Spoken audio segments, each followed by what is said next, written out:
Hi friends, Saturday double ధమాకాలో రెండో match number 18 Punjab king versus Rajasthan Royals. ఈ రెండు జట్ల మధ్య ప్లేయింగ్ 11 అలాగే హెడ్ టు హెడ్ లో ఏ జట్టు స్ట్రాంగ్ గా ఉంది, సాటర్డే డబల్ ధమాకాలో గెలుపు ఎవరిది అనే విషయం గురించి తెలుసుకునే ముందు మన ఛానల్ ని కొత్త వాళ్ళు ఎవరైతే వాచ్ చేస్తున్నారో తప్పకుండా మన ఛానల్ ని సబ్స్క్రైబ్ చేసుకుని వీడియోకి ఒక లైక్ అయితే కొట్టండి. అలాగే ప్రీవియస్ వీడియో యొక్క ప్రిడిక్షన్ కూడా ఓసారి చెక్అవుట్ అయితే చేసుకోండి. ఇక లేట్ చేయకుండా ఈ రెండు జట్ల యొక్క ప్లేయింగ్ 11 చూసుకున్నట్లయితే ముందుగా Punjab kings Prabhsimran Singh, Josh Inglis, Shreyas Iyer captain, Glenn Maxwell, Marco Stoinis, Shashank Singh, Nehal Wadhera, Marco Jansen, Yuzvendra Chahal, Vyshak Vijay Kumar, Arshdeep Singh. ఇది పంజాబ్ కింగ్ యొక్క ప్లేయింగ్ 11. రాజస్థాన్ రాయల్స్ యొక్క ప్లేయింగ్ 11 చూసుకున్నట్లయితే Yashasvi Jaiswal, Sanju Samson captain, Nitish Rana, Riyan Parag, Dhruv Jurel, Shimron Hetmyer, Wanindu Hasaranga, Jofra Archer, Theekshana, Sandeep Sharma, Deshpande.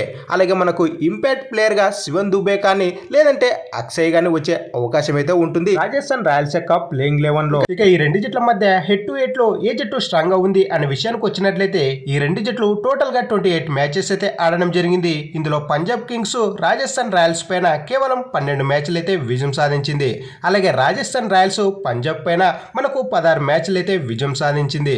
అలాగే లాస్ట్ 5 మ్యాచ్ల్లో చూసుకున్నట్లయితే పంజాబ్ కింగ్స్ రాజస్థాన్ పైన 2 మ్యాచ్లు అయితే విజయం సాధించింది.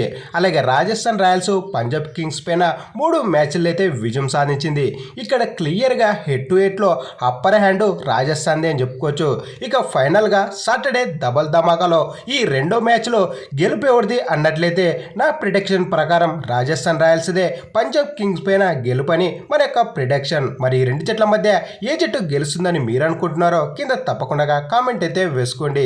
ఇక ఫైనల్ గా వీడియో నచ్చినట్లయితే మన ఛానల్ ని సబ్స్క్రైబ్ చేసుకుని వీడియోకి ఒక లైక్ అయితే కొట్టండి. అలాగే ఈ వీడియోని మీ ఫ్రెండ్స్ కి అయితే షేర్ చేయండి. మరెన్నో ఇలాంటి అదిరిపోయే వీడియోలతో అయితే మీ ముందుకైతే రావడం జరుగుతుంది.